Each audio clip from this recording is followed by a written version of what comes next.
That morning, lying inside a light wooden casket, a rosary between my hands, and the smell of candle wax filling my lungs, I understood that sometimes you have to fake your own death to find out who truly loves you. My name is Patricia Green. I am 65 years old, and this is the most painful and liberating story I have ever lived.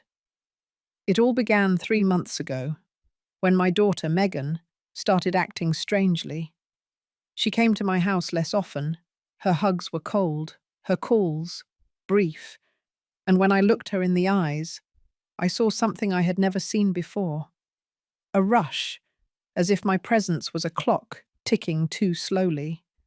I lived alone in the family home in Charleston, that house with the terracotta-coloured walls where I raised Megan after her father died when she was 8 years old. I worked as an elementary school teacher for 37 years to give her everything. Private college, trips, a wedding, everything. Megan married Ryan 4 years ago, an accountant with a calculating gaze and a measured smile. Since then, something changed. First, it was the questions about my property, then the suggestions that I should sell the house and move to a smaller, more comfortable place. Afterward, the conversations that stopped abruptly when I walked into the living room. One afternoon in September, while having coffee in my kitchen, I accidentally overheard a phone call Megan was having from the backyard. She was talking to Ryan. "Mom is in good health, Ryan. She could live another 20 years. We can't wait that long." My heart stopped. "Calm down," I heard Ryan's voice over the speakerphone. "We'll find a way." They hung up. Megan walked into the kitchen with a smile and said to me, "Is everything okay, Mum? You look pale." I didn't say anything, but that night, looking at the pearl rosary my mother gave me before she died, I made a decision. I was going to find out the truth, and for that, I would have to die. Sometimes we trust too much in the wrong people. Have you ever been disappointed by someone you loved? Tell me your story in the comments. I want to read them. There is a photograph on my nightstand that I look at every night before I go to sleep. In it, Megan is 7 years old and wearing the pigtails I used to do for her every morning before school. She's hugging me in the yard of this very house, and we are both laughing with that pure laughter that only exists when love is unconditional. Those years were difficult, but they were also the most beautiful of my life. After Edward, my husband, died in that car accident on the highway near Atlanta, I was left alone with a young child, a mortgaged house, and a teacher's salary that barely covered the bills. But Megan never lacked anything. Never. I remember the mornings in this kitchen, the smell of drip coffee, mixed with the sound of her laughter as she told me her dreams. I would prepare her lunch while she colored at the table. She would tell me, "Mummy, when I grow up, I'm going to take care of you the way you take care of me." On Sundays, we would go to the farmer's market in Charleston. We would buy fresh flowers, Danish pastries, and that Monterey Jack cheese we both loved so much. Megan would carry the small bag, and I would carry the large one. We would walk hand in hand. When she turned 15, I gave her the party she always dreamed of. I went into debt for 6 months, but it was worth every dollar when I saw her face lit up in that pink dress she chose herself. We danced the father-daughter dance, and she whispered in my ear, "Thank you for being the best mum in the world." At what point did I lose that child? At what point did the hugs become an obligation and the visits a chore? Ryan came into her life 5 years ago. At first, he seemed like a good man, educated, hard-working, with plans. But little by little, I noticed how he was pulling her away from me. Family dinners cancelled, Christmases at Ryan's parents' house, calls getting shorter and shorter. And then the questions about money began. "Mum, have you made your will yet? Mum, how much is this house worth? Mum, do you have any life insurance?" I answered them with a tight heart, thinking it was normal for a daughter to worry about her mother's future. But that afternoon, when I overheard that phone conversation in my backyard, I understood that it wasn't concern. It was impatience. That night I held my mother's pearl rosary between my fingers and cried like I hadn't cried since Edward's funeral. My mother gave it to me 3 days before she died. She told me, "Patricia, this rosary has passed through 4 generations of strong women. When you hold it, remember who you are." And I remembered. I remembered that I survived the loss of my husband. I remembered that I raised my daughter alone. I remembered that I paid off this house with my honest work. And I decided that I was not going to allow anyone, not even my own daughter, to treat me like a burden. The next day, I called Dr. Robert Miller, my lifelong friend, and proposed something that he, at first, thought was insane. Dr. Miller looked at me over his glasses, as if I had just told him I wanted to fly to the moon. "Patricia, are you sure about what you're asking me?" We were sitting in his office, the place where he had treated me for 20 years. From the flu to the scare of that biopsy that, thank God, turned out to be benign. He knew my whole story. He knew the sacrifice I made for Megan. "I need to know the truth, Rob," I told him. "I need to see who my daughter really is when she thinks I'm gone." I told him everything. The conversation I overheard, the increasingly cold visits, the questions about property and wills, the change in her look. Rob sighed deeply. "Give me 2 weeks to prepare everything," he finally said. "But this is dangerous, Patricia. Not just emotionally. If anything goes wrong—" "Nothing will go wrong," I interrupted. "I just want the truth. And after that, I'll know what to do." During those 2 weeks, I watched Megan with different eyes. She came to visit me one Wednesday afternoon. She was wearing that expensive perfume Ryan gave her for her birthday. She sat in the living room. She drank coffee. But her eyes scanned the house as if she were taking inventory. "Mom, haven't you thought about selling some furniture? This house is too big for you alone." "I like my house the way it is," I replied, watching her. "It's just, at your age, Mum, so much space, so many stairs." Her voice sounded concerned, but her eyes were cold. "I am 65 years old, Megan, not 85. I know, Mum. I'm just worried about you." But when she left, I noticed she had taken a photograph from the mantel, a picture of the house from the yard. She put it in her bag, thinking I hadn't seen her. The following Saturday, Ryan came with her. It was the first time in months that he had set foot in my house. "Mrs. Green," he greeted me with that professional smile. "It's great to see you." They sat together on the sofa. Megan served the coffee. And then Ryan began. "Mrs. Green, Megan and I have been thinking. You live alone in this big house. We live in a small apartment. Wouldn't you like us to come live with you? That way we could take better care of you." My heart skipped a beat. "Take care of me?" I asked. "I don't need to be taken care of. I'm perfectly fine." Of course," Ryan continued. "But think about it. We would pay the expenses. You wouldn't have to worry about anything. And if someday, God forbid, something happened to you, we would already be here to help you." Megan nodded enthusiastically. "It's the best, Mum. We'll be closer that way." I looked at both of them, and at that moment, I knew that Dr. Miller's plan was necessary. "I'll think about it," I lied. When they left, I held the pearl rosary and prayed, not for me, but for my daughter, for the child I hugged in that photograph, and whom I no longer recognized in the woman who had just walked out my door. A week later, Dr. Miller called me. "Everything is ready, Patricia. Are you still sure?" "More than ever," I replied. "Then this Friday at 9 o'clock in the morning." Come to my office. I'll give you a sedative that will make you sleep deeply for approximately 6 hours. Your heart rate and breathing will be reduced to a minimum. You will appear to be dead. I will have everything prepared to issue a temporary death certificate. The funeral will be that same day in the afternoon. And will you be there? I asked.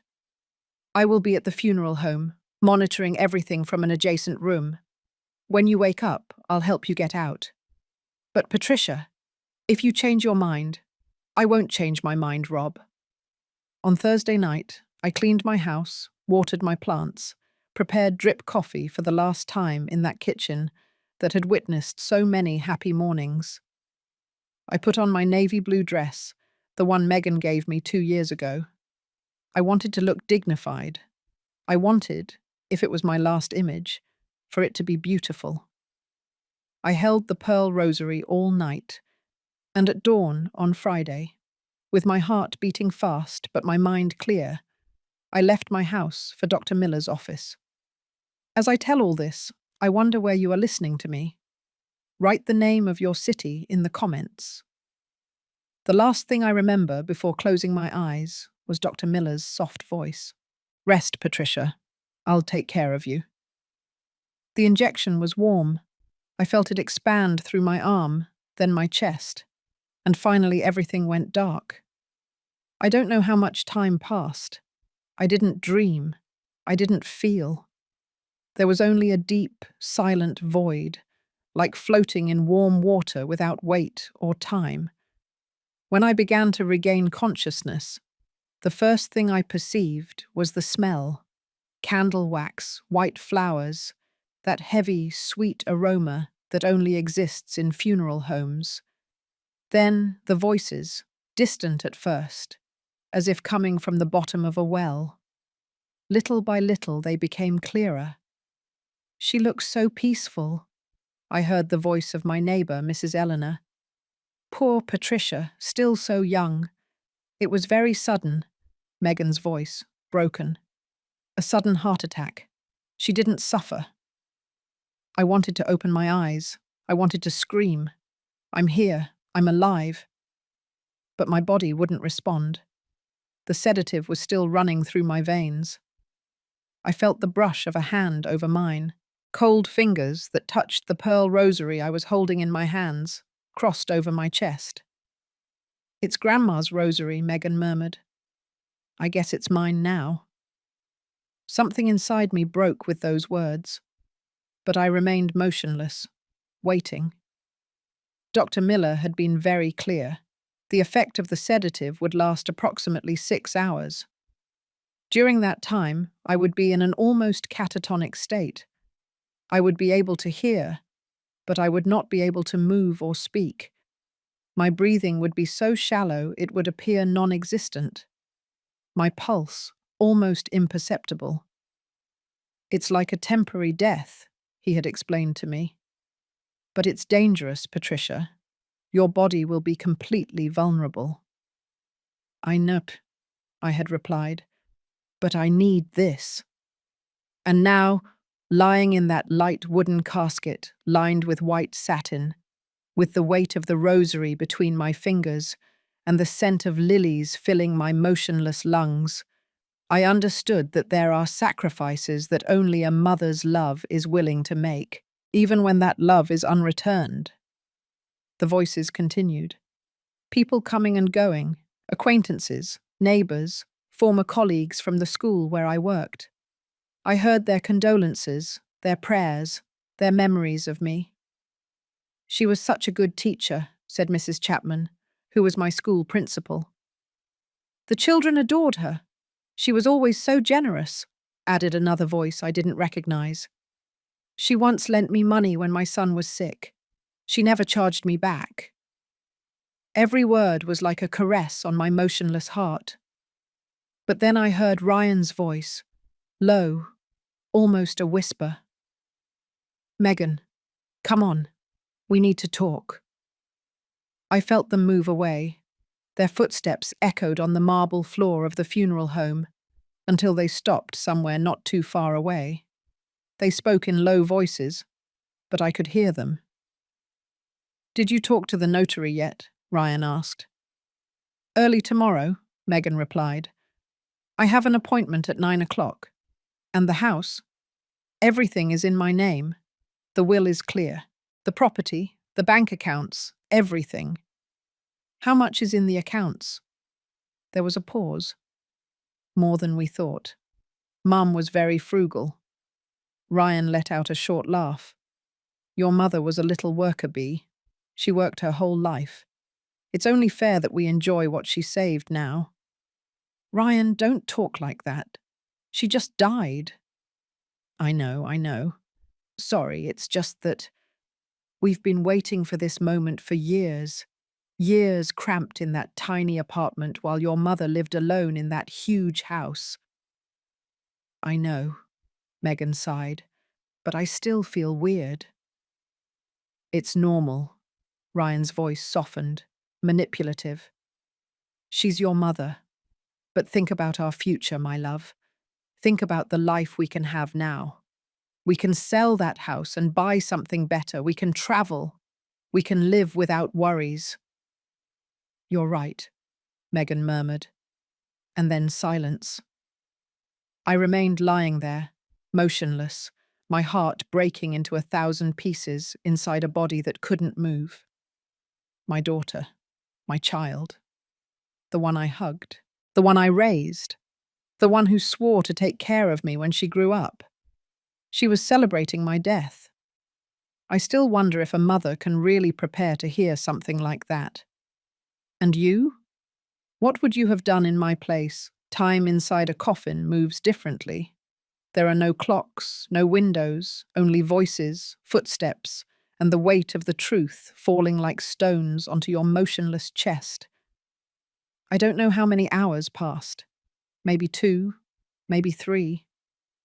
The sedative was slowly beginning to wear off. I could feel a faint tingling in my fingers, like invisible needles waking up my flesh. More people arrived. I heard my cousins from Boston, the teachers from the school, Father James from the parish. Everyone prayed. Everyone cried. Everyone said beautiful things about me. And every word of true love made the words I had heard from my own daughter more painful. Then came Grace, my dear friend, Megan's confirmation sponsor, the woman who had stood by me during the hardest times of my life. Megan, my child, I heard her say in a broken voice. I can't believe Patricia is gone. We were like sisters. I know, Grace, Megan replied. Her voice sounded tired. It was so sudden. And how are you feeling, dear? I know you and your mum. Grace paused. Well, I know you had some differences lately. My heart raced inside my motionless chest. Differences. Had Megan talked about me to others? It's complicated, Grace, Megan sighed. Mum had become very difficult, very controlling, always giving her opinion about my life, about my marriage. Sometimes I felt like I couldn't breathe. Me controlling. Me who gave her all the freedom in the world. Me who accepted every one of her decisions without judgment. Controlling? Grace asked, surprised. Patricia was always so. You didn't live with her, Grace, Megan interrupted. You didn't see what she was like at home, always with her comments, her questions. Ryan and I couldn't do anything without her having an opinion. Lies. All lies. I barely saw them once a month. I understand, dear, Grace said, though her voice sounded doubtful. But now you need to rest. Your mum is finally at peace. Yes, Megan murmured. Finally at peace. Those words, finally at peace, as if my life had been a burden that was finally lifted. Grace approached my casket. I felt her hand on my forehead, soft and warm. Rest in peace, dear friend, she whispered. You were the best friend anyone could have, and the best mother, no matter what they say. I wanted to cry, but the tears couldn't escape my closed eyes. Afterward, Grace left, and the funeral home grew quieter. It was mid-afternoon. The wake would continue until 6 o'clock, I heard someone mention, and then would come the mass at the church. It was then that I heard approaching footsteps. Two people. Two. Megan and a woman's voice that I recognized immediately. Denise, Ryan's sister. "Is everyone gone yet?" Denise asked. "Almost everyone," Megan replied. "It's a good time to talk." "Did you talk to your mum's lawyer?" "Yes, this morning, before coming. Everything is in order. The will is in my name. The house, the accounts, everything." "And how much is everything?" Megan lowered her voice. "The house is worth around $6 million. The bank accounts have another $1.5 million. And there are some investment bonds my mum had for years. In total, we're talking about almost $8 million. Denise gave a low whistle. Ryan was right. Your mum was rich. "She wasn't rich," Megan defended. "Just frugal." "Whatever. The point is that you now have $8 million. When are you going to sell the house?" "I don't know. Soon. Maybe in a month." "And are you going to buy another one?" "Ryan wants to buy a new condo in Manhattan, one of those modern ones, with a gym and pool." "Sounds good. And what are you going to do with your mum's furniture? There are some antiques that are worth money." "I know. I already hired an appraiser. He's coming next week." Denise laughed. "Your very efficient sister-in-law." "It's just, I want to close this chapter quickly," Megan said. "This house has too many memories, and not all of them good." "I understand. Well, if you need help with anything, let me know. Ryan is my favorite brother, and if he's happy, I'm happy." "Thanks, Denise." They walked away. Their heels echoed on the marble until they disappeared. And I remained there, motionless, listening to my daughter parcel out the pieces of my life as if they were items in a second-hand store. The pearl rosary felt heavy in my hands. I could feel it more clearly now. The sedative was wearing off. Soon I could move. Soon I would have to decide what to do. But before that, I needed to hear one more thing. I needed to be completely sure. And that final confirmation came half an hour later, when the funeral home was empty for a moment. Only Megan and Ryan remained near my casket. "Do you think she suspected anything?" Ryan asked in a low voice. "Who? My mum?" Megan sounded confused. "Yes, before she died. Do you think she realized that we didn't want her around anymore?" There was a long silence, a silence that hurt more than any word. "I don't know," Megan finally replied. "But if she did, it doesn't matter now." It doesn't matter now. Those 3 words resonated inside my head like funeral bells. My life, my sacrifices, my unconditional love, they didn't matter anymore. The tingling in my fingers was getting stronger. I could feel the velvet lining of the casket under my hands. I could control my breathing, although I kept it slow and shallow. Dr. Miller had warned me. "When you start to wake up, stay calm. Don't move abruptly. Wait for the right moment." And what was the right moment to resurrect from the dead? I heard someone else enter the room. Heavy, masculine footsteps. "Everything is ready," an unknown voice said. "The hearse will arrive in 20 minutes to transfer the body to the church." "Thank you," Ryan replied. The body. That's what they called me now. I was no longer Patricia. I was not Mum. I was not the woman who had welcomed them into her house with hot coffee and sweet rolls. I was simply the body. "Where is your mum?" I heard the voice of an older woman. I recognized Aunt Rose, my late husband Edward's sister. "In the restroom, Aunt," Megan replied. "She'll be right back." Poor Patricia, my dear. Aunt Rose said, and I felt her trembling hand touch my cheek. She was such a good person, so hard-working. When my Edward died, she was left alone with the child, and she never complained. She never asked for help. So proud, so strong. Yes, Aunt, Megan murmured with a flat voice. And you, my child, how will you be? I know you two had your differences lately, but a mother is always a mother. I'll be fine, Aunt. Don't worry. It's just that I was told you didn't talk much, that you barely came to visit her. It's just that I have my own life, Aunt. My husband, my house. Mum understood. She understood? Aunt Rose's voice broke.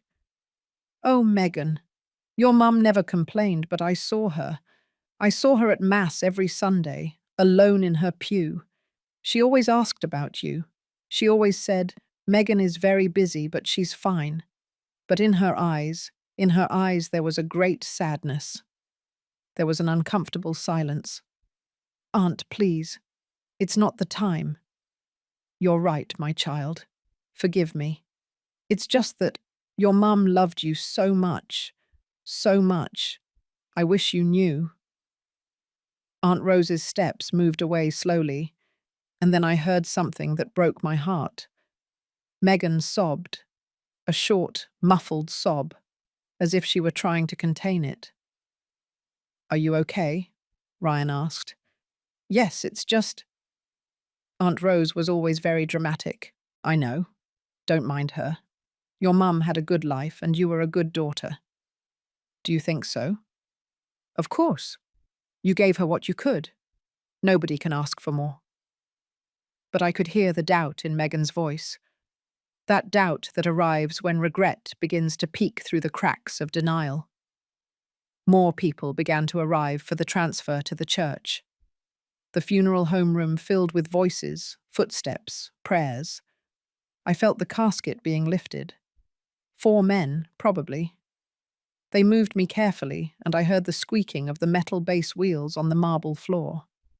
Fresh air hit my face when we went outside. It smelled like recent rain, wet earth. It was late. The November sun must have been setting already. They loaded me into the hearse. I heard the engine starting. The ride to St. Michael's Church, where I married Edward 42 years ago, would take about 15 minutes. During that journey, lying in the darkness of the hearse, I had time to think, to remember, to feel. I remembered Megan at 6 years old, crying because she fell off her bicycle. I cleaned her scraped knees, put band-aids with cartoon characters on them, and sang to her until she stopped crying. I remembered Megan at 12 years old, when the girls at her school teased her. I went to talk to the principal. I defended her. I taught her to be strong. I remembered Megan at 18 years old, when she didn't pass the entrance exam for the university she wanted. I paid for a private tutor. I stayed up late with her studying. I celebrated when she finally got in. I remembered Megan at 23 years old, on her graduation day. She hugged me, crying, and said, "None of this would have been possible without you, Mum. I love you." What happened to that child? To that young woman? At what moment did she turn into this woman who celebrated my death? The hearse stopped. We had arrived at the church. I heard the doors open. I felt the cold air of the afternoon. The church bells rang slowly, gravely, announcing a funeral. They took me out of the vehicle. The men carried my casket down the central aisle of the church. I recognized the echo of that sacred space, the wooden pews, the smell of incense, the sound of footsteps multiplying against the stone walls. They placed me in front of the altar. Father James began to speak. Brothers and sisters, we gather today to say goodbye to our dear sister, Patricia Green. His voice was soft, paternal. He spoke of my life, my work as a teacher, my dedication to the parish, my faith. Patricia was a woman of prayer, he continued. Every Sunday we would see her here, in the third pew on the right side, with her pearl rosary in her hands. That rosary that belonged to her mother, to her grandmother, to generations of strong and devout women. I felt the weight of the rosary between my fingers. I could move them slightly now. The sedative had almost completely worn off. Patricia knew pain, Father James said. She lost her husband young. She raised her daughter alone. She worked tirelessly, but she never lost faith. She never lost hope. And she never ever lost love. His words were beautiful, but they sounded like an epitaph for a life that was still beating inside this casket. The Mass continued, hymns, prayers, communion, and then came the moment that Dr. Miller had warned me would be the most difficult, the final farewell. Now, Father James said, we invite family and friends to come forward to say their last goodbye to Patricia. One by one, I heard people approach. Some cried, others prayed, some touched my hand, others left flowers. Mrs. Eleanor, my neighbour of 30 years, sobbed. Thank you for every coffee we shared, Patricia. Thank you for every piece of advice. Rest in peace, my friend. Professor Ramirez, my colleague from school. You were the best teacher I knew. The children will always remember you. Grace, my dear friend, forgive me if I didn't know how to help you when you needed it. I loved you like a sister. See you soon, dear friend. Every farewell was real, every tear, sincere, every word from the heart. And then it was Megan's turn. I felt her steps approach, slow, hesitant. She stopped next to my casket. There was a long silence. Then her voice, low, trembling. Mum, She couldn't continue. She cried, but not like the others cried. She cried with that choked sob of someone carrying guilt. Forgive me, she finally whispered, so low that probably no one else heard her. Forgive me for not being the daughter you deserved. My heart pounded. For a moment, for a brief instant, I thought that maybe everything had been a misunderstanding, that maybe my daughter did love me, that maybe, but then I heard Ryan's voice behind her. Megan, that's enough. Let's go. You need air. Yes, she replied, wiping her tears. You're right. And she walked away. She walked away from my casket. She walked away from her last opportunity to tell me the truth. She walked away, wrapped in her lies and her guilt. Father James gave the final blessing. May the Lord welcome Patricia into his kingdom.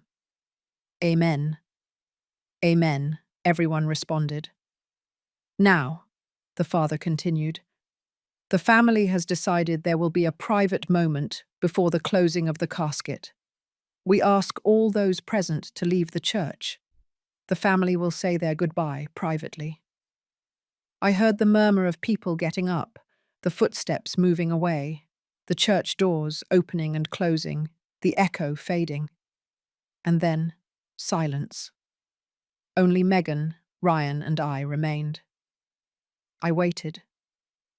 My heart was beating so hard I was afraid they would hear it. My fingers closed tighter around the pearl rosary. Is everyone gone? Megan asked. Yes, Ryan replied. We can talk now. Footsteps approached. They stood right next to my casket. I can't believe it finally happened, Megan said. Her voice no longer trembled. It sounded relieved. I know, Ryan replied. I thought your mum would live 100 years. Me too. But look, here we are. Here we are, Ryan repeated. And then, with a coldness that chilled my blood, finally free of this old lady. Megan didn't respond immediately, but she didn't contradict him either. Now everything is ours, Ryan continued. The house, the money, everything. We can start the life we always wanted. Yes, Megan murmured. Everything is ours. Those were the exact words Dr. Miller had told me I would hear if my suspicions were true, the words that confirmed everything. My daughter didn't love me. My daughter had been waiting for my death. My daughter saw me as an obstacle, not as a mother. I felt a burning rage rising from my stomach to my throat, a righteous, necessary fury. But I also felt something else, something deeper and more powerful. I felt clarity. Dr. Miller had prepared me for this moment. When you hear what you need to hear, he told me, when you have the confirmation, then you can act. But remember, Patricia, what you do in that moment will define everything. You can stay silent and let them think they won, or you can get up and show them who you really are. I opened my eyes. Slowly, as if waking from a deep sleep, I opened my eyes and looked at the ceiling of St. Michael's Church. The wooden beams, the crucifix, the candles. They hadn't noticed yet. I took a deep breath. My lungs filled with fresh, clean air. Then, with slow but deliberate movements, I sat up in the casket.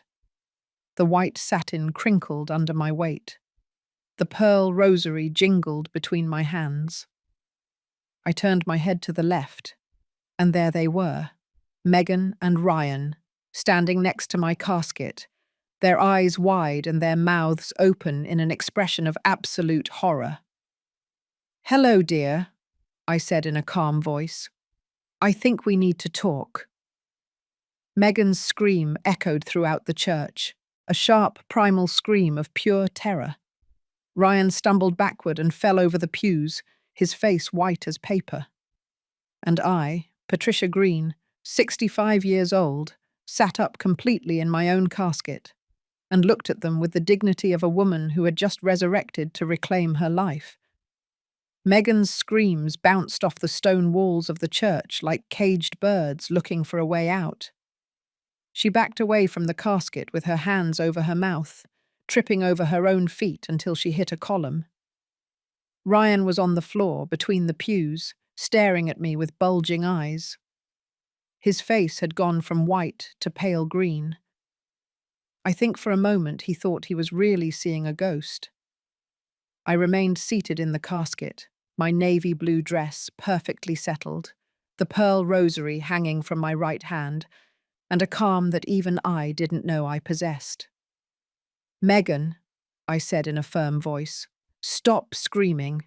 I am not a ghost. I am alive." She shook her head violently, as if trying to wake up from a nightmare. "No, no, this is not happening. This can't be happening."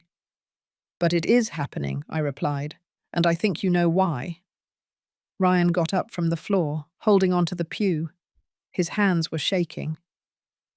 "Mrs. Green, you were dead. Dr. Miller signed the death certificate. We saw you, we touched you." "Sedatives," I said simply. "Dr. Miller has been my friend for 20 years. He helped me fake my death." "Fake?" Megan's voice broke between terror and confusion. "Why? Why would you do something like that?" I took my time to answer. I swung my legs over the edge of the casket and slowly, carefully got down. My knees creaked a little after so many motionless hours, but I remained firm. I stood in front of them, just 10 feet away. "Why?" I repeated her question. "Because 3 months ago I overheard a phone conversation in my backyard, your conversation with Ryan, Megan, where you said that I could live another 20 years and that you couldn't wait that long." Megan turned even paler. She opened her mouth, but no sound came out. "Why?" I continued. "Because during these last months I saw you change. I saw you looking at my house as if it were yours. I saw you taking photos. I saw you inventing stories about me being controlling and difficult, when you know, Megan, you know that's a lie." "Mum, I am not finished." My voice rose slightly. filling the empty space of the church. Because I needed to know if my suspicions were true or if it was just my imagination. I needed to know if my only daughter, the child I carried in my arms, whom I raised alone after her father died, the child to whom I gave absolutely everything. I needed to know if she really wished for my death. Tears began to run down Megan's cheeks, but she didn't say anything. "And now I know," I said, holding the rosary tighter, "because I have been conscious for the last 3 hours. I heard every word, every conversation, every lie." Ryan tried to speak. "Mrs. Green, it's not what it looks like." "It's not what it looks like," I interrupted him. "I heard Denise and Megan talking about how much my house is worth. $8 million, right? I heard how you already hired an appraiser for my furniture, Megan. I heard your plans to sell my house in a month, to buy a new condo in Manhattan, to close this chapter quickly." Megan sobbed.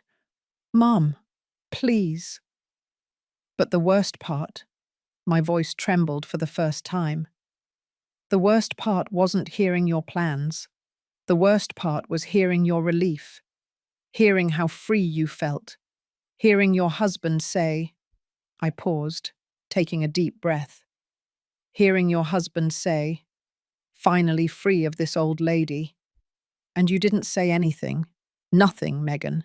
You didn't contradict him. You didn't defend me. You just said, "Now everything is ours." The silence that followed was deafening. Only Megan's muffled crying and Ryan's agitated breathing could be heard. I walked slowly towards the altar. I turned and faced them from there. The figure of the crucified Christ was behind me, a silent witness to this confrontation. 37 years, I said. 37 years I worked as a teacher to give you everything. When your father died, you were 8 years old. I was 28. I was young. I could have remarried. I had opportunities. Mr. Wilson, the school principal, proposed to me twice. But I didn't do it. Do you know why? Because I didn't want any man to make you feel like you weren't the priority. Because you were my priority. Always. Megan had slumped onto a pew, crying with her hands covering her face. "I worked double shifts tutoring to pay for the private college you wanted. I sold my mother's jewelry, except for this rosary, to pay for your 15-year-old birthday party. I went without vacations for 10 years to save every dollar you needed." I walked towards her slowly. "And I never, ever asked you for anything in return. I never asked you to take care of me. I never asked you to live with me. I never asked you for money. I only wanted your love, Megan. I only wanted you to visit me once in a while, to have coffee with me, to call me and tell me about your day. That was all." I stopped in front of her. "But you couldn't even bring yourself to give me that." Megan looked up. Her eyes were red, swollen. "Mum, forgive me. Please forgive me. I don't know what happened to me. Ryan and I were stressed about money, about the debts. And he started saying things, and what about you?" I asked. "And did you just forget who I was? Did you forget everything I did for you?" "No, Mum. I didn't forget anything. It's just that Ryan was right about some things. You lived alone in that huge house while we were cramped in a small apartment, and you had money saved while we had debts. And I thought that when you were gone, we could what?" My voice hardened. "You could finally live the life you wanted? You could travel? Buy things? Be happy?" She nodded weakly, ashamed. "And did it never occur to you to simply ask me for help?" I asked. "Did you never think of coming to me and saying, 'Mum, we have money problems. Could you lend us something?' I would have helped you, Megan. I would have given you what you needed, but you didn't ask me." Because what you wanted wasn't help. What you wanted was everything, and you wanted it in my death. Ryan finally found his voice. He had approached Megan and was standing next to her, his hand on her shoulder. Mrs. Green, I understand you're angry. You have every right. But Megan is your daughter. She is your only family. You can't just— I can't what? I cut him off. I can't defend myself. I can't claim what is mine. I can't demand respect. It's not that, he stammered. It's just that families fight. Families say things in moments of stress, but in the end they always forgive each other. Always. Oh, really? I looked him directly in the eyes.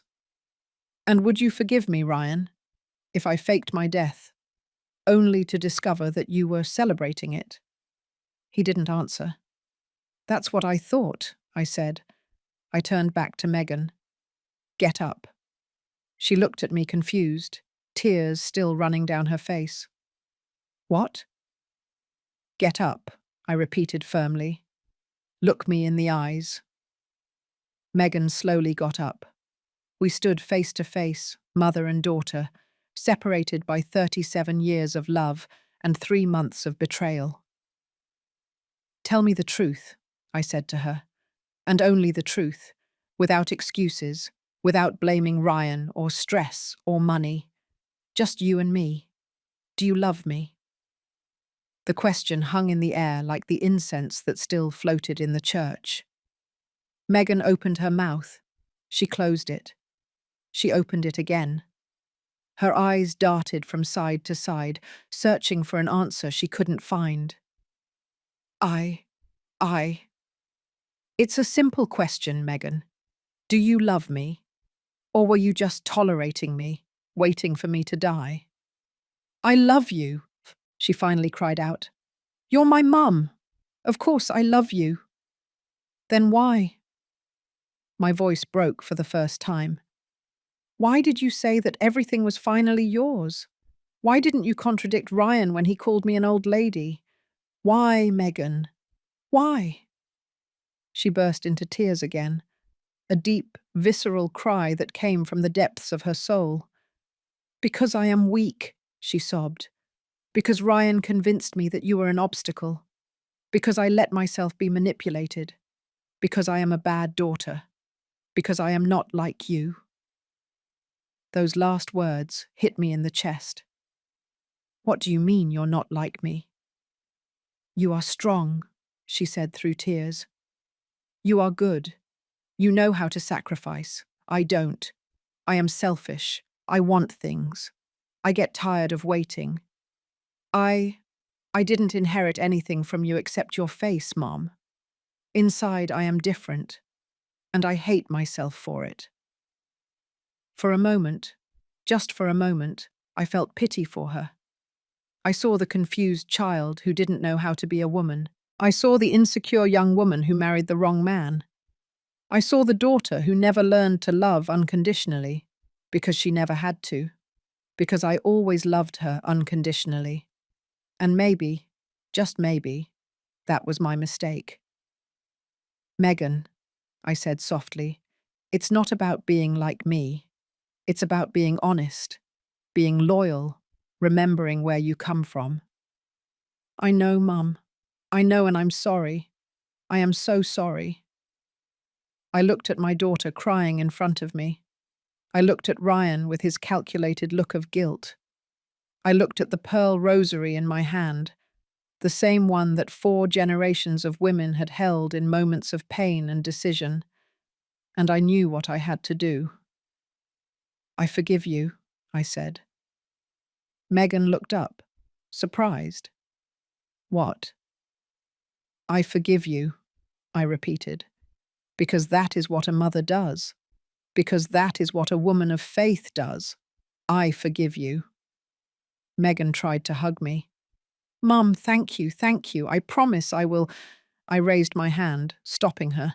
But forgiving does not mean forgetting, and it doesn't mean allowing. Confusion returned to her face. I am going to change my will, I said clearly. This house that you want so badly will not be yours when I die. I am going to donate it to a foundation that helps widowed teachers and single mothers, women like me who fought alone. Mom, no!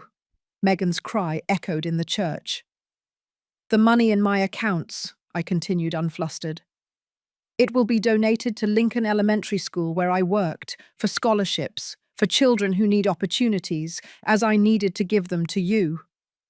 You can't do that. This time it was Ryan who shouted. That is her inheritance. It is her right. No, I corrected him firmly. An inheritance is a gift, not a right, and one only gives a gift to those who appreciate the gift. But Mom, Megan clung to my arm, we are family. I am your daughter. I looked at her. I really looked at her, and I saw a woman who was only just now understanding what she had lost. You are my daughter, I agreed, and that is why I am going to leave you something. Her eyes lit up with hope. I am going to leave you your grandmother's pearl rosary. The silence was absolute. What? She whispered. I raised the rosary between us. This rosary has passed through 4 generations of strong women, women who loved unconditionally, women who sacrificed, women who never measured their love in dollars and cents. I placed the rosary in her trembling hands. I want you to have it, I said. I want that every time you see it, you remember this night. I want you to remember that your mother loved you so much that she faked her own death to teach you a lesson. And I want that when you are old, when your body is tired and your time is running out, you remember that true love doesn't wait for death. True love lives every day. Megan looked at the rosary in her hands as if it burned. Mum, please don't do this. We can fix this. I can change. I will change. I know, I said. And I hope you do. But not for the inheritance, not for the money, but because it is the right thing to do. I turned toward Ryan. And you put poison in my daughter's head. You convinced her that I was an obstacle. You alienated her from me. He began, but I interrupted him. Don't give me excuses.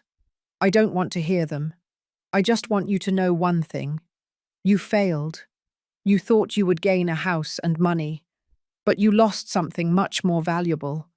You lost my respect, and you lost the opportunity to know a woman who would have loved you like a son if you had allowed me to. His eyes filled with tears.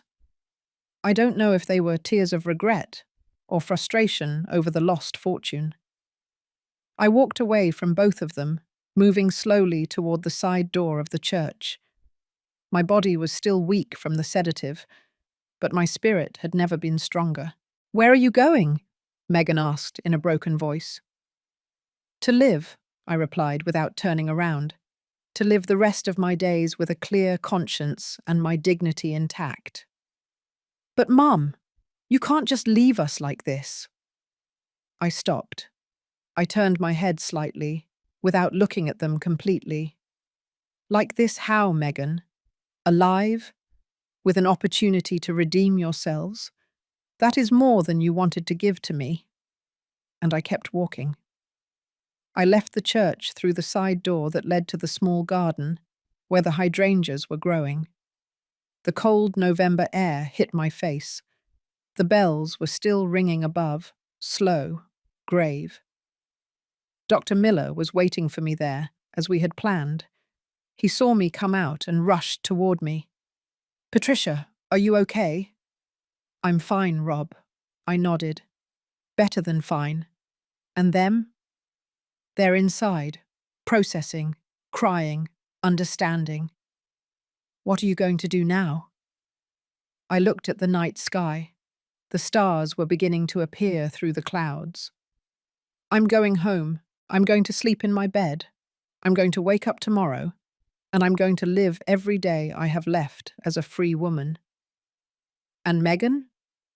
Megan has a decision to make, I said. Can she continue to be the woman she was these last few weeks? Or can she become the woman I know she can be? But that decision is hers. I already made mine. Rob offered me his arm. I'll take you home. Thank you. As we walked toward his car, I heard a cry from the church. It was Megan calling my name. Mom! Mom! Wait! I didn't stop. I kept walking. Because sometimes the greatest act of love is letting go. It is allowing consequences to teach what words could not. It is maintaining your dignity when everything pushes you to give in. I got into Dr. Miller's car. He started the engine. Are you sure about this, Patricia? I looked back. Megan had come out of the church and was running toward us with Ryan behind her, but it was too late. Completely sure, I replied, and we drove away, leaving behind the church, the empty casket, and the daughter who had chosen money over love. But not all was lost, because the pearl rosary was now in her hands. And that rosary, as my mother told me, remembered. It remembered love. It remembered sacrifice. It remembered who we were. And maybe, just maybe, it would also remind Megan who she could be. I still wonder if I did the right thing. And you? What would you have done in my place?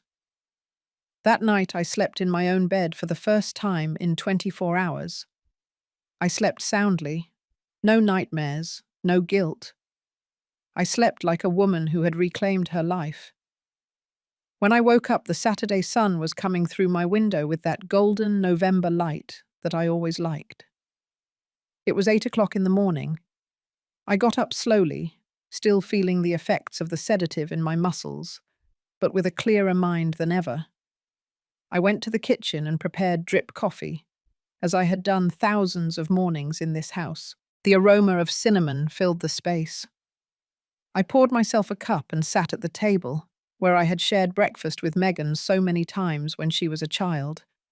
But this time, I didn't feel nostalgia. I felt peace. The phone started ringing at 9 o'clock. It was Megan. I let it ring. It rang again at 9:30. I let it. At 10 o'clock. At 10:30. At 11 o'clock. 32 calls that day. I didn't answer any of them. On Sunday morning, while watering my plants in the backyard, I heard the doorbell ring. I went to the door and looked through the peephole.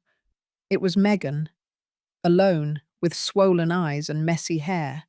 She had the pearl rosary in her hands. Mom, please, I know you're there. Please open up. I need to talk to you.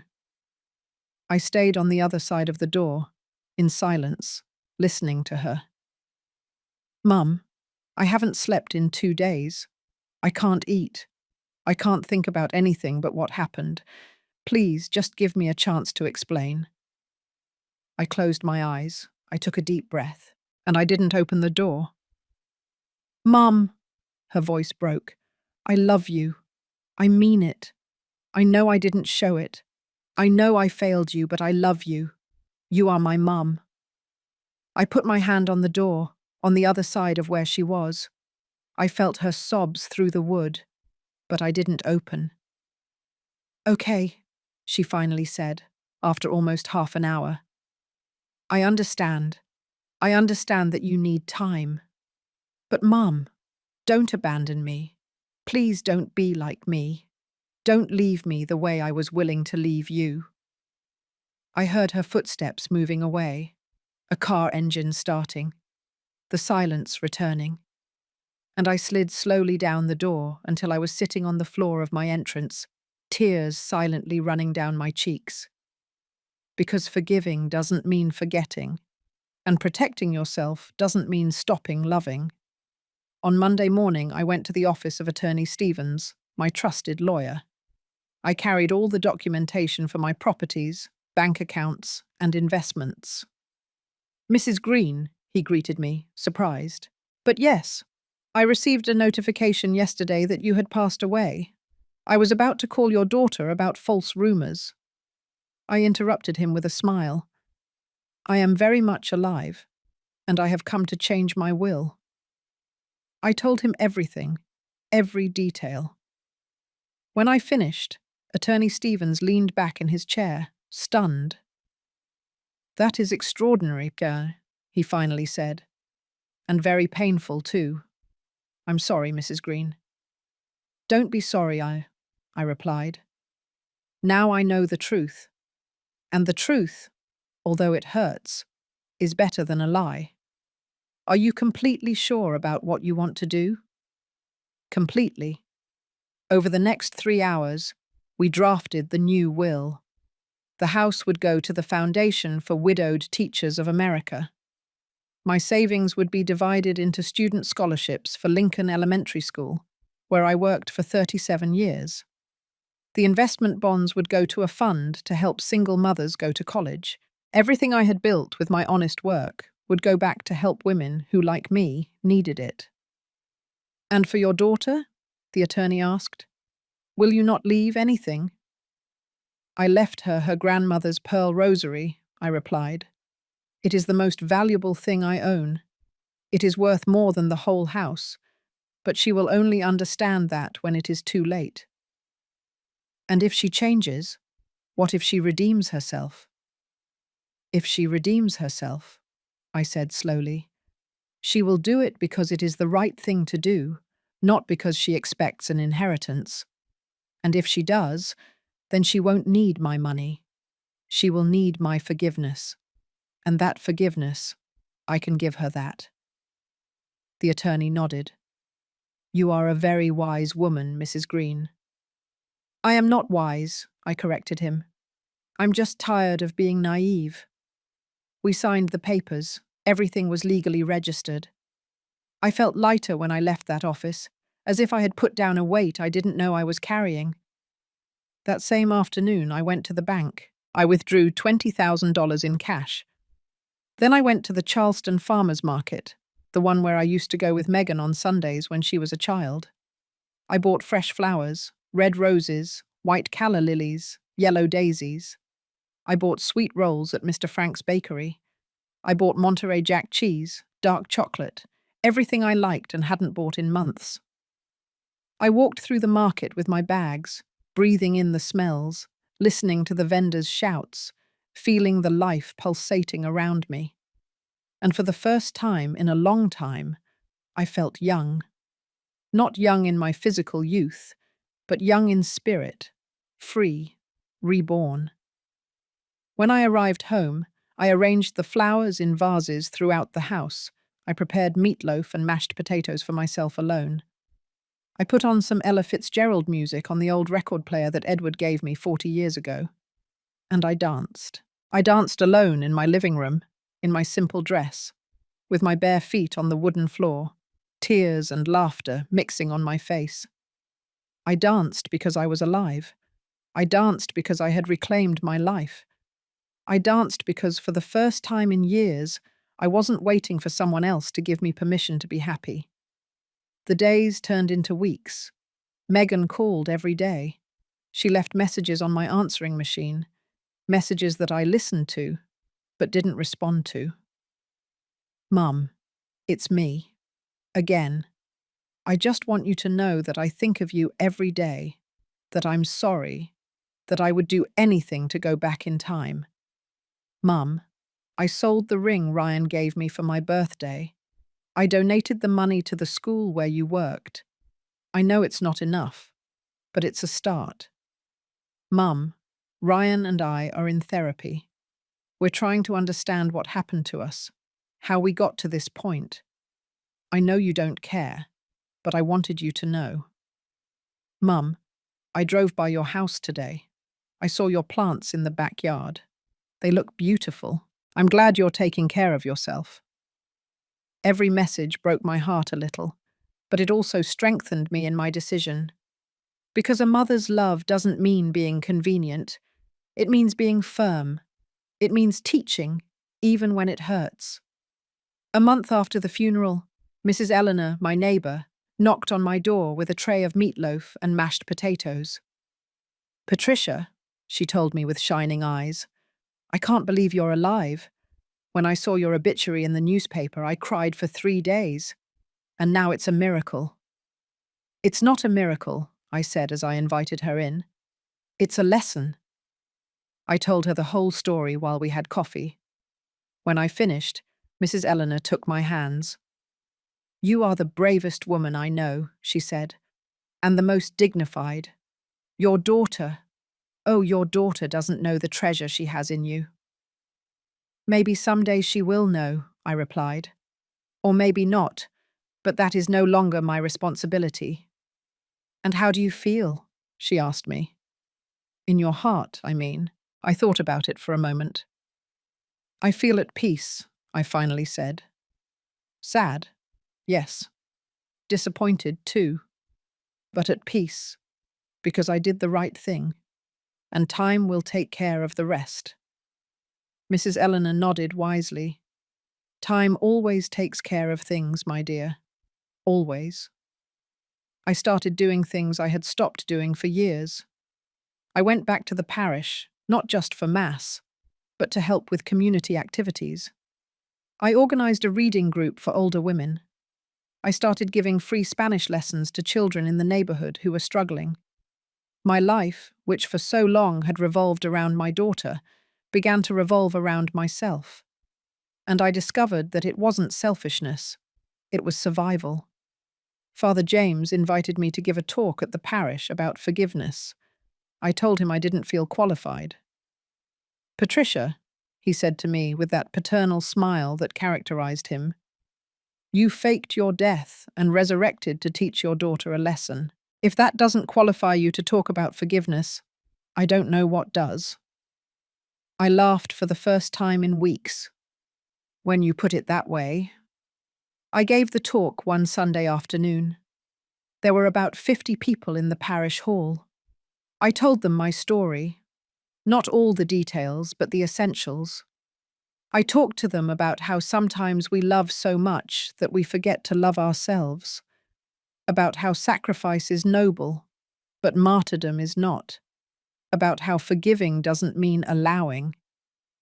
When I finished, an older woman approached me with tears in her eyes. "Thank you," she told me. "My daughter treats me like a burden.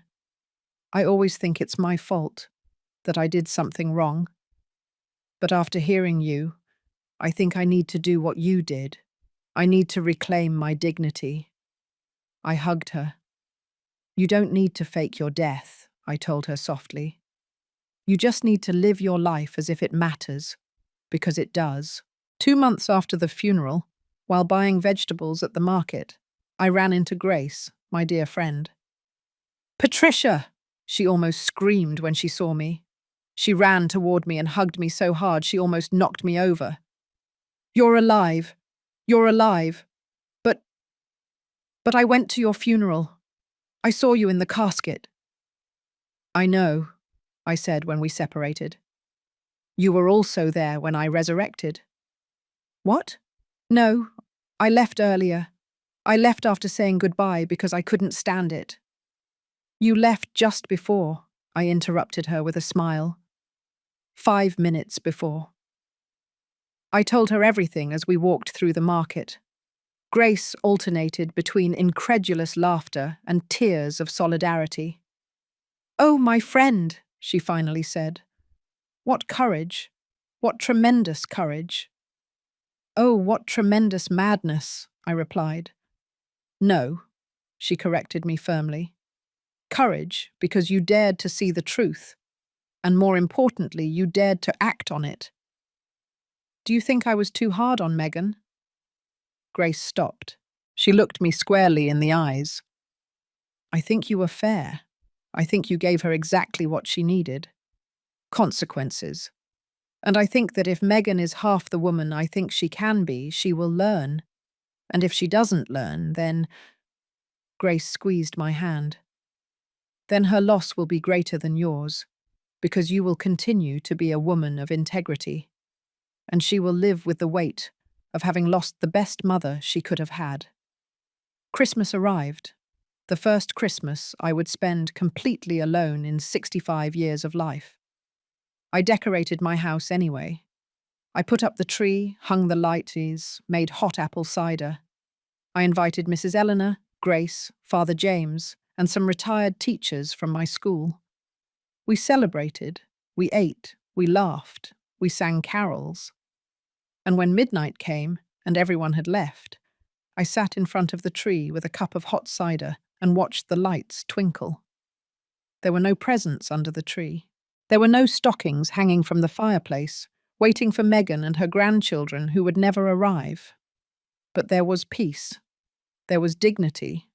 There was the satisfaction of knowing that I had not betrayed my values for convenience or for fear of loneliness. The phone rang. It was midnight. I knew who it was without looking. This time, I answered. "Hello?" "Mum?" Megan's voice immediately broke. "Mum, you answered.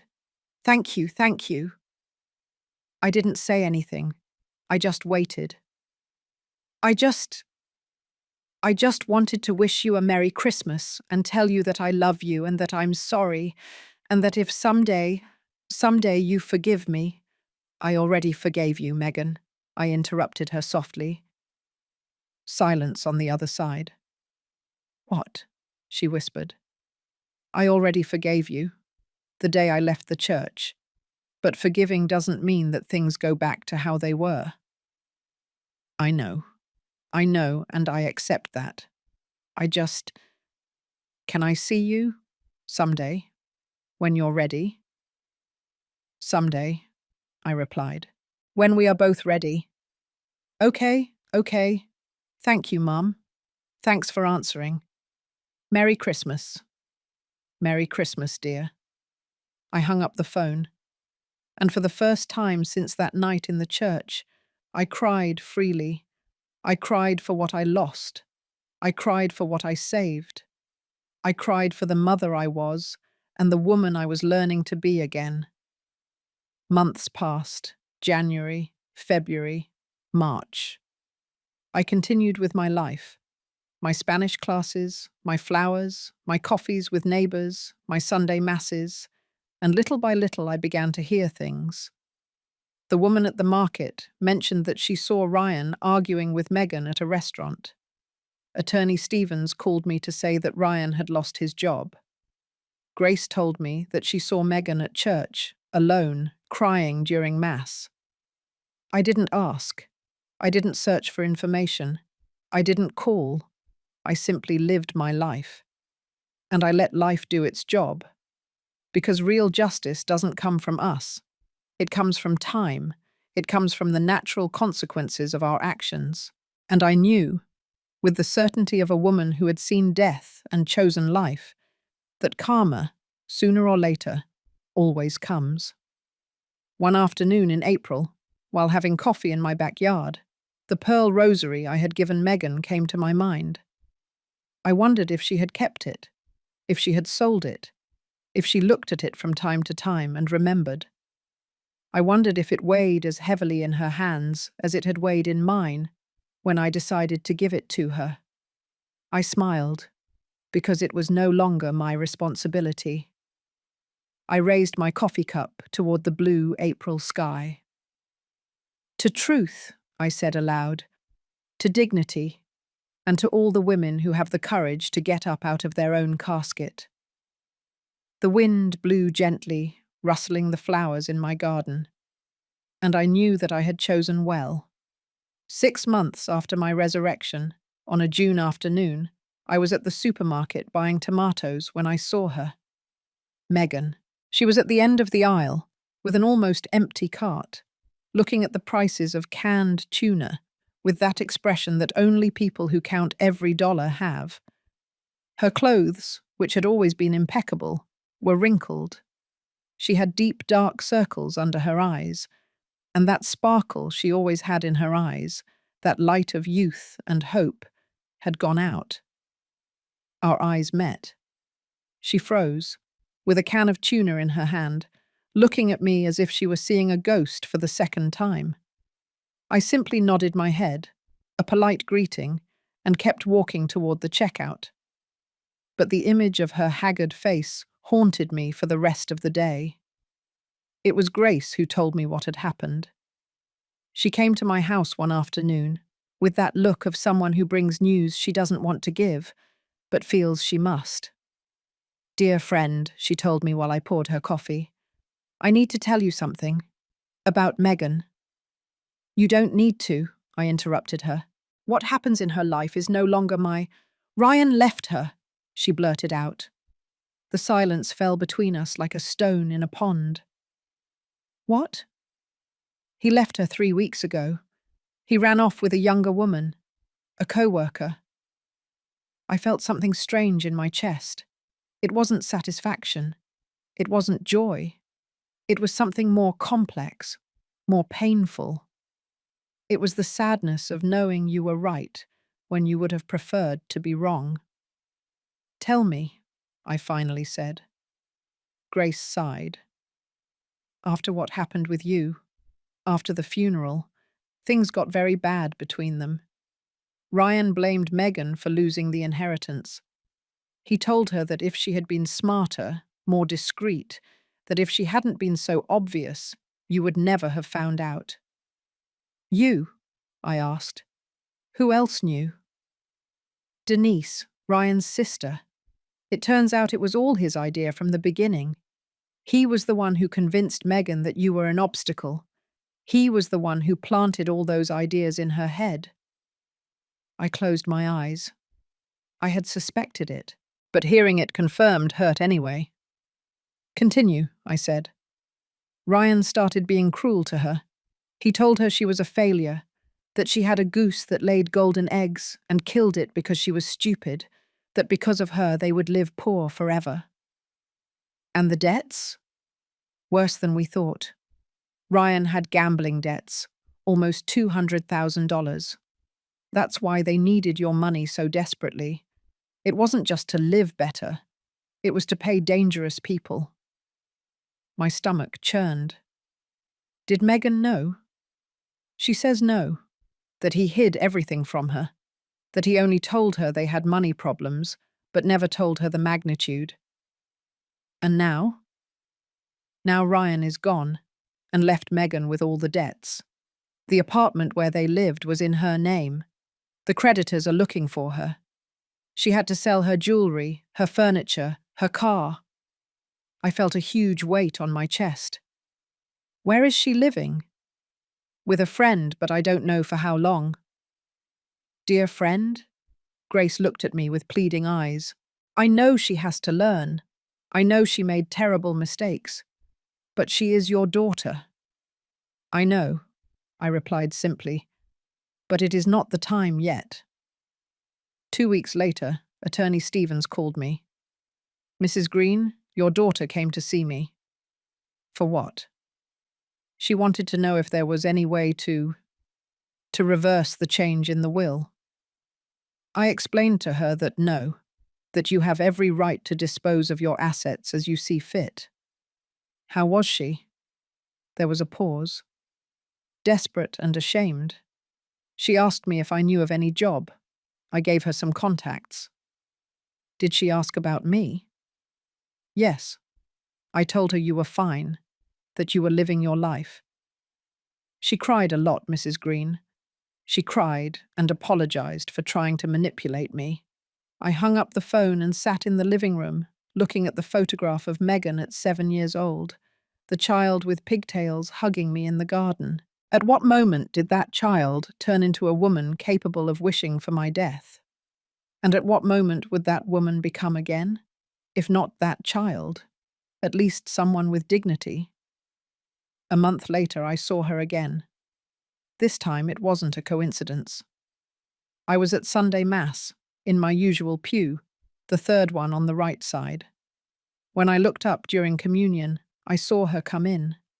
She was at the back of the church, as if she didn't dare to get closer. She was holding the pearl rosary in her hands.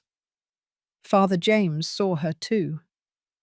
During the sermon, he spoke about the prodigal son, about how the father ran to receive the son who had squandered his inheritance, about forgiveness and redemption. I knew he was doing it for her, and maybe for me too. When Mass ended, Megan approached slowly. I remained seated, letting her come to me. "Mum," her voice was barely a whisper, "can I sit down?" I nodded. She sat next to me, leaving a prudent space between us. She was holding the rosary so tightly that her knuckles were white. "I don't know how to start," she finally said. "Start with the truth," I replied without looking at her. "The truth is that I ruined my life, and the truth is that it was my fault, not Ryan's. Mine, because I chose to listen to him. I chose to believe that you were the problem. I chose money over you." I turned to look at her. Tears were running down her cheeks, but she didn't try to hide them. "The truth is that Ryan left me. He left me with debts I didn't know existed. He left me alone, without money, without a house, without anything. And the truth is that I deserve it." "No one deserves to be deceived," I said softly. "But I deceived first. I deceived you. I pretended to love you when in reality I was just waiting, waiting for you to die." I finished for her. She nodded, sobbing. "God forgave me, Mum. Father James says God forgives everything, but I can't forgive myself. Every day I wake up and remember what I did, what I thought, what I said, and I hate myself." I looked at my daughter crying next to me in the church where she was baptized, where she had her first communion, where she celebrated her confirmation. I saw all those moments superimposed on this broken woman next to me. "Megan," I finally said, "why are you here?" "Because I need you to know that I'm sorry. I need you to know that I have changed. I need—" Her voice broke. "I need you to see me." "I see you," I replied. "I have seen you this whole time. I saw you at the supermarket counting dollars to buy tuna. I saw you come into this church today with your grandmother's rosary. I see you, Megan, and I see that you are suffering." "And are you glad?" she asked in a broken voice. "Are you glad to see me like this?" "No," I replied firmly. "I would never be glad to see you suffer. You are my daughter, but I am not going to rescue you either." "I don't want you to rescue me," she said quickly. I just want you to know that every day I pray with this rosary, and every day I ask the Virgin to help me be the woman you raised, not the woman I became." I extended my hand and touched the rosary she was holding. The same pearls my mother held, that my grandmother held, now my daughter held with trembling hands. "This rosary," I said softly, "has seen 4 generations of women face their own battles. Some won them, others lost them, but all kept going. Do you think I can keep going? I think you already are.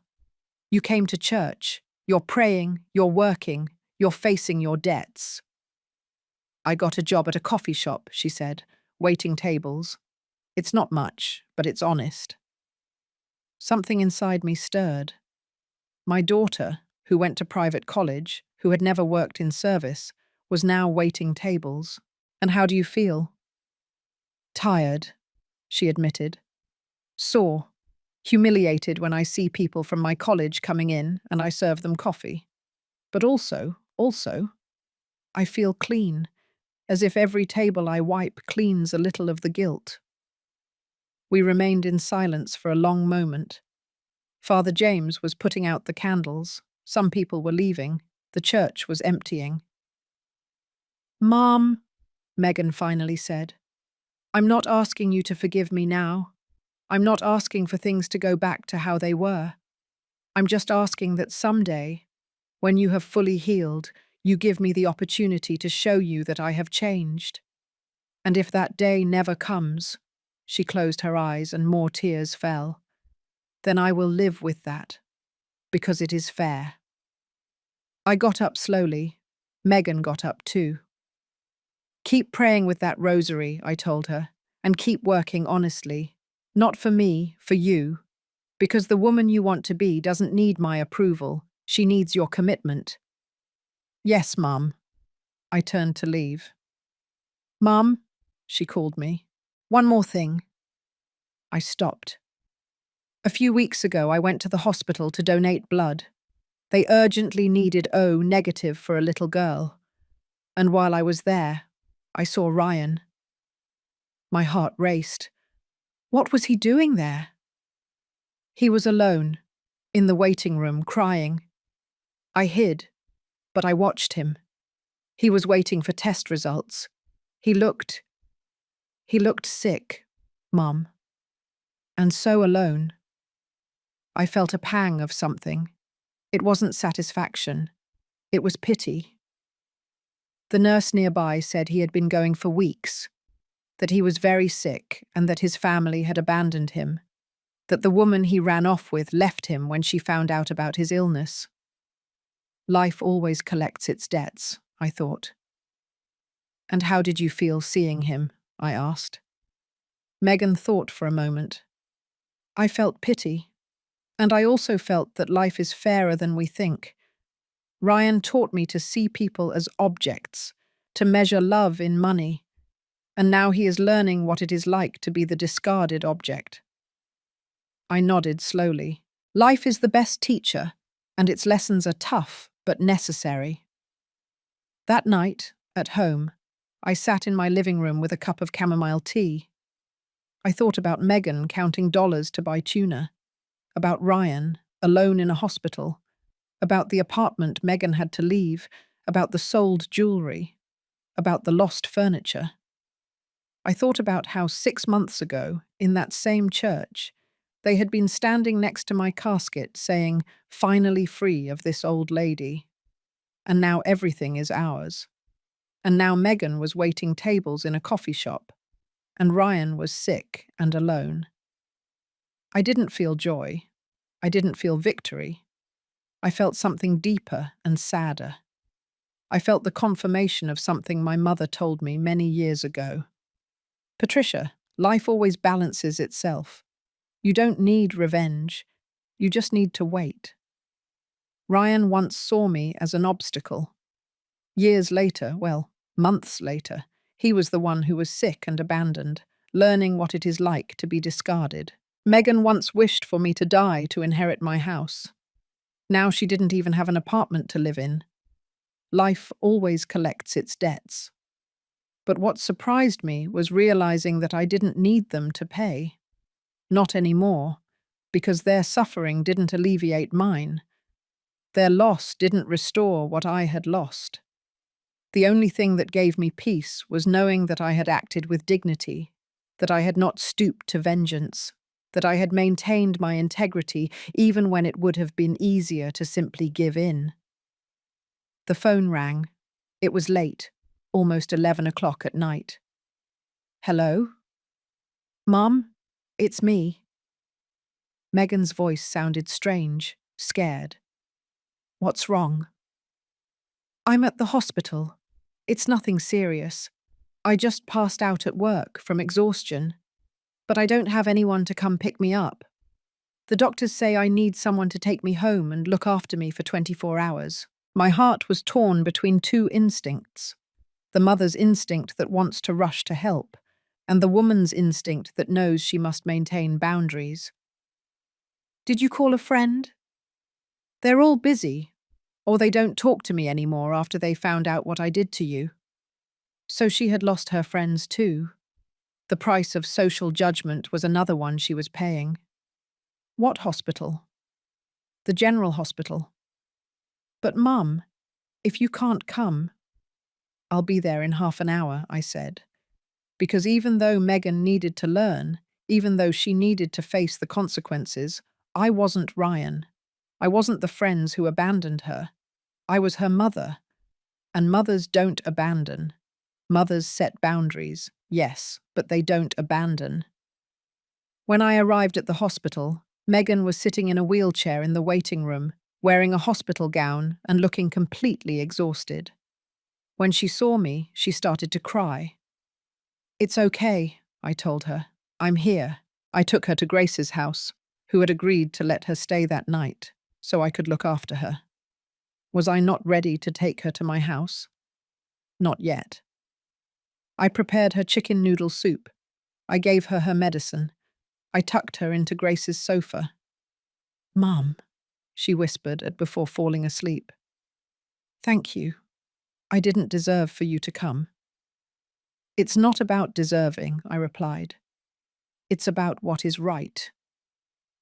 I stayed awake all night, watching her sleep, and I thought about the irony of it all.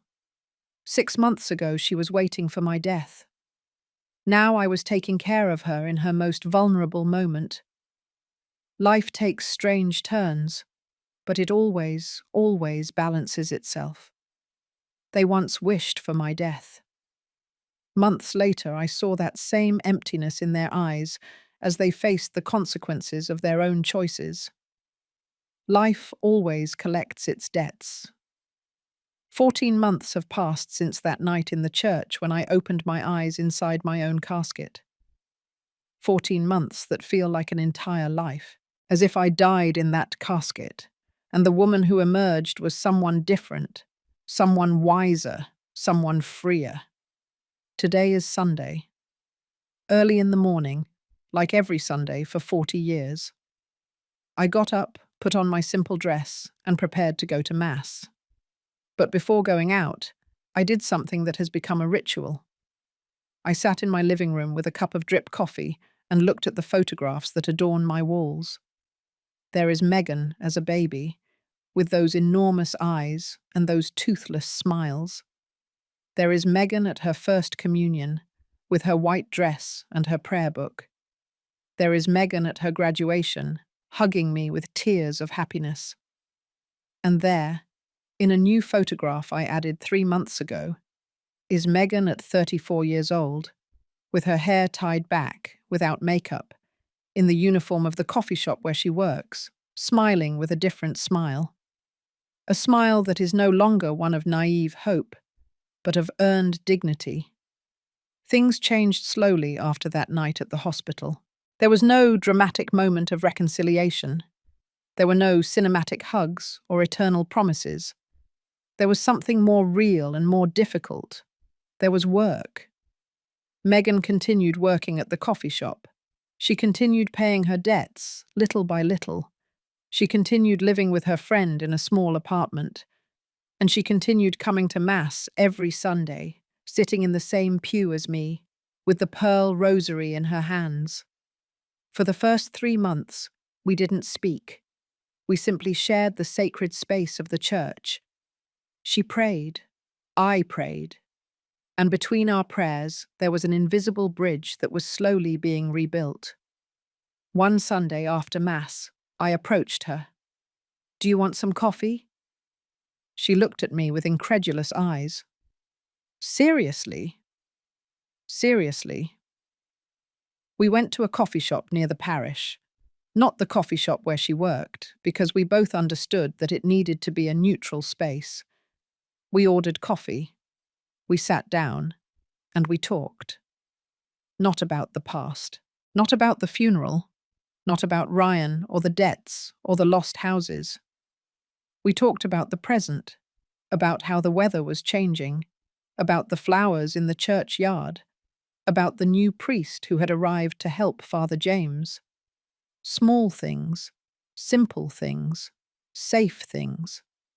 And those small things, Sunday after Sunday, turned into longer conversations. And the conversations turned into trust.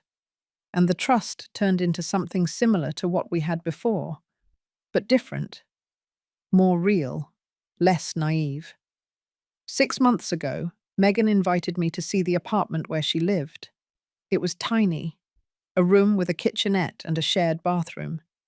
But it was clean, tidy, and on the wall, next to her bed, was the photograph of the two of us in the garden when she was 7 years old. "I saved it," she told me. "Of all the things I had to sell, this photograph was the only thing I protected." I looked at the image. 2 women separated by 30 years, the young and strong mother, the happy and trusting child. That day, Megan said softly, I had just fallen off my bicycle. Do you remember? I scraped my knees and cried a lot. You cleaned my wounds. You put band-aids with cartoon characters on me. And then you hugged me and told me something I never forgot. What did I tell you? You told me, my child, falls hurt. But the important thing is not to fall. It is to get up with dignity. Her eyes filled with tears. It took me 30 years to understand what you meant. I hugged her. For the first time in 14 months, I hugged my daughter, and we both cried. We cried for the lost time, for the unspoken words, for the self-inflicted wounds, for everything that could have been and wasn't. But we also cried with relief, because although the path had been painful, we had arrived at a new place, a more honest place. 3 months ago, Megan received a promotion at the coffee shop. They made her a supervisor. It wasn't much, but for her it meant everything. Mum, she told me that night over the phone, with an excitement in her voice that I hadn't heard in years. They recognized me for my work, for my effort, not because I'm someone's daughter or someone's wife, for myself. I'm proud of you, I told her, and I meant it. Because the truth is that I was more proud of the Megan who waited tables with dignity than the Megan who graduated from private college without ever having worked. Because the first Megan was being built by herself, with her own hands, with her own sweat. Yesterday, Saturday afternoon, Megan came to visit me for the first time in 14 months. I invited her in. She entered slowly, looking at everything as if seeing the house for the first time. Or maybe she was truly seeing it for the first time without calculating its value, without taking inventory of its treasures, simply seeing it for what it was, the home where she grew up. It smells like drip coffee, she said with a nostalgic smile. I made your favorite, with lots of cinnamon. We sat in the kitchen, that same table where she colored while I prepared her lunch, that same window where the morning sun came in, that same space where we built 1,000 memories. Mum, she began after a long silence, I've thought a lot about everything that happened, and I need to tell you something. I waited. For a long time I've apologized for what I did to you, for wishing for your death, for planning to take your house, for everything. I nodded, but I never thanked you. I raised my eyebrow, confused. Thank me for loving so much that you were willing to die to save me. Megan, no. Let me finish. She took my hand over the table. Because that's what you did, Mom. You got into that casket. You sedated yourself. You risked yourself. All to show me who I had become. You could have simply walked away. You could have disinherited me and been done with it. But you didn't. You gave me the hardest and most loving lesson anyone could have given me. Tears began to roll down my cheeks. You forced me to look at myself in the mirror, she continued. You forced me to face what I had become. And yes, it was painful. It was devastating. I lost everything. But Mum, I needed to lose it. Because what I had wasn't mine. Not even my soul was mine. It belonged to Ryan. It belonged to money. It belonged to appearances. And now, I asked softly, whose soul is it now? She smiled, with that new smile she had learned in these 14 months. Now it's mine, and I'm learning to take care of it. We stayed in the kitchen until the sun began to set. We talked about many things, about her work, about her plans to eventually study culinary arts, about her therapy sessions, about how she had learned to be alone without feeling lonely. And we also talked about Ryan. I saw him 2 weeks ago, she told me, at the hospital. I'm doing some volunteer work there on weekends. helping to deliver meals to patients without family, and he's very sick, Mum. Cancer. Advanced. And he is completely alone. His family abandoned him. His friends disappeared. The woman he ran off with, obviously, is gone. And how do you feel about it? Megan thought for a moment. Sad. Not for him exactly, but for what it represents. It represents what I could have been if you hadn't taught me this lesson. Someone who at the end of their life has no one because they spent their whole life using people. Did you talk to him? Yes. I brought him food.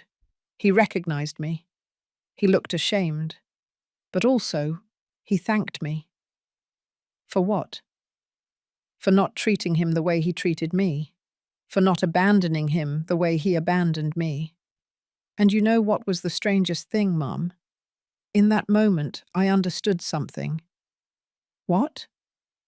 I understood that forgiveness is not for the other person. It is for oneself. I forgave Ryan not because he deserved it, but because I deserved to be free of that hatred. I looked at my daughter with astonishment.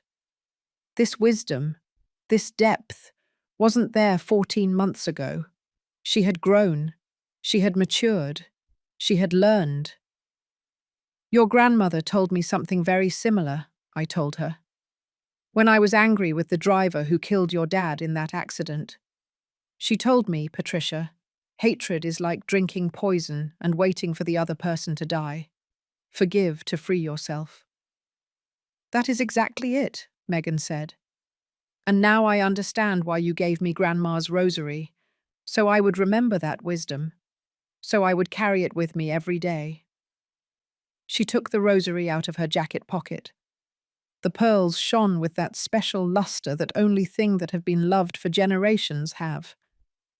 I carry it every day, she told me, and every night I pray with it, and every time I hold it, I remember who I am, where I come from, and who I want to be. This morning, before going to Mass, I spent a moment looking at my reflection in the mirror. I am 66 years old. My hair has more grey. My face has more wrinkles. My hands tremble a little more than before. But my eyes have something they didn't have 14 months ago. They have peace. Because I learned something fundamental in this strange and painful journey. I learned that true love is not sacrificing yourself until you disappear. It is not giving everything until you have nothing. It is not allowing everything to maintain peace. True love includes boundaries. It includes dignity. It includes the courage to say no when necessary. I learned that being a good mother didn't mean being an infinite mother, that I could love my daughter without losing myself, that I could forgive without being naive. I learned that sometimes you have to fake death to learn how to live. At Mass today, Father James spoke about resurrections, not just Christ's, but ours, the small deaths and resurrections we experience every day. Sometimes, he said from the pulpit, looking directly at me, we have to die to a version of ourselves to be born into another. We have to let go of who we were to become what we are destined to be. After Mass, Megan and I walked together through the parish garden.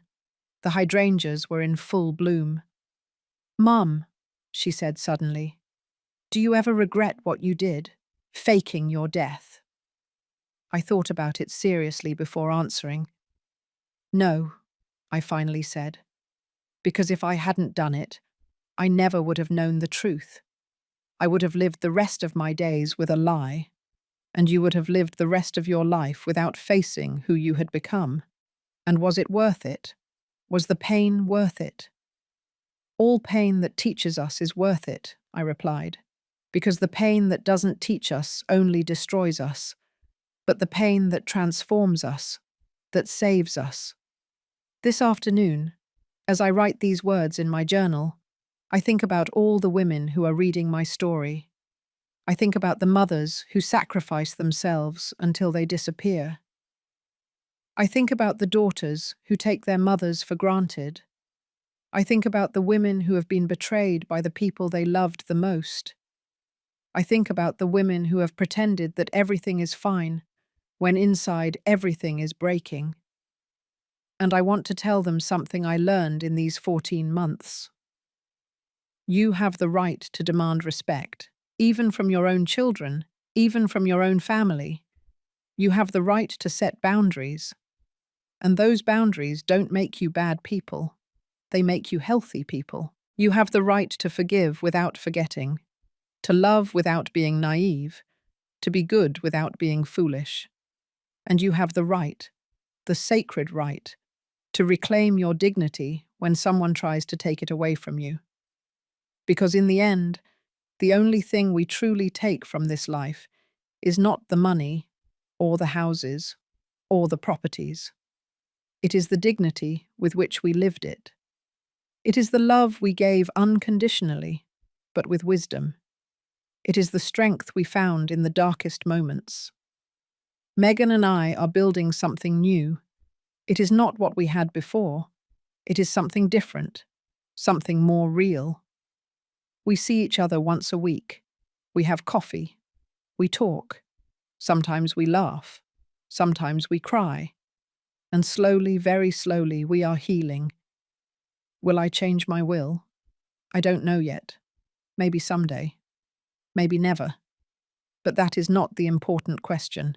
The important question is Megan changing because she wants to change or because she wants to inherit? And every day, every conversation, every gesture gives me the answer. She is changing because she wants to be better. And that is enough. There is a saying my mother used to say, "Time heals everything, but only if you let it heal." I am letting it heal. I am letting time do its work.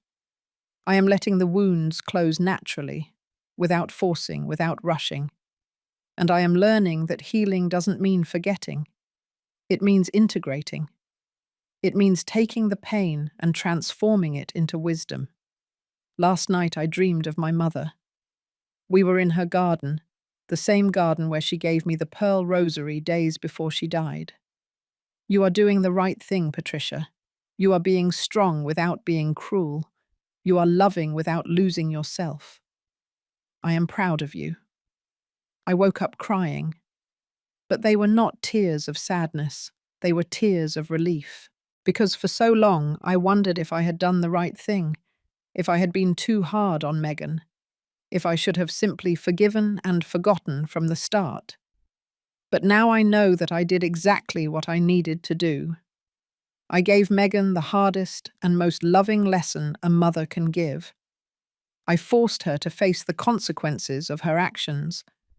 And in doing so, I didn't just save her, I saved myself. If my story helps a single woman open her eyes, it will have been worth it.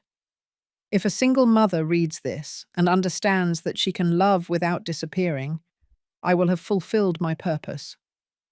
If a single daughter reads this and remembers to value her mother before it's too late, then all the pain will have made sense. Because stories like mine are not told for entertainment. They are told to transform.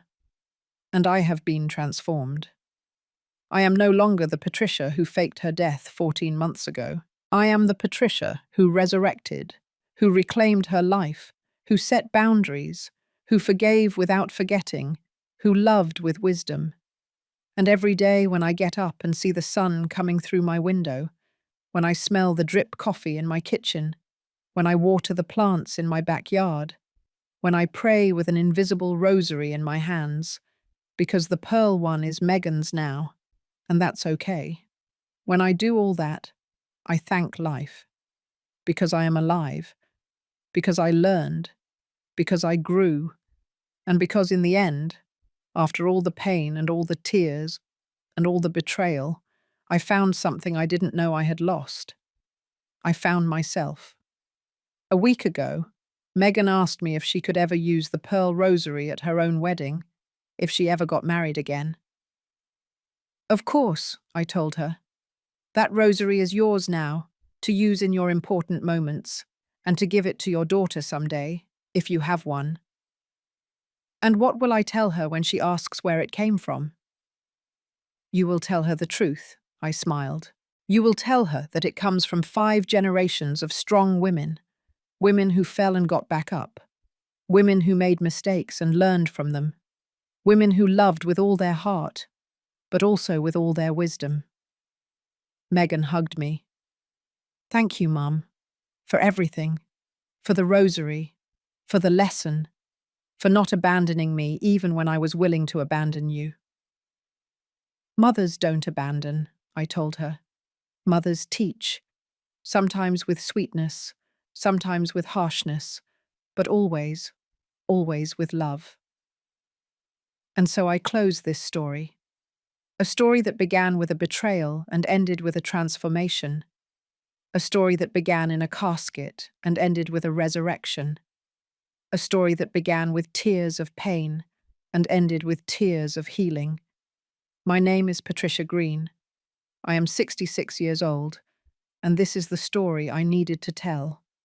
Not to judge my daughter, not to punish her, but to show her and to show all of you that there is always a path to redemption, that it is never too late to change, that true love includes boundaries, and that sometimes the best way to save someone is to let them hit rock bottom so they can push themselves upward.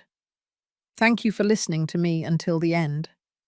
If this story touched your heart, share it with someone you love. Sometimes a story like this can change an entire day. Every day, a woman, a life lesson. And remember, if you ever feel that you have lost your dignity, that you have allowed too much, that you have disappeared trying to keep the peace, remember that you can get up out of your own casket. Remember that you can resurrect. Remember that it is never, ever too late to reclaim your life.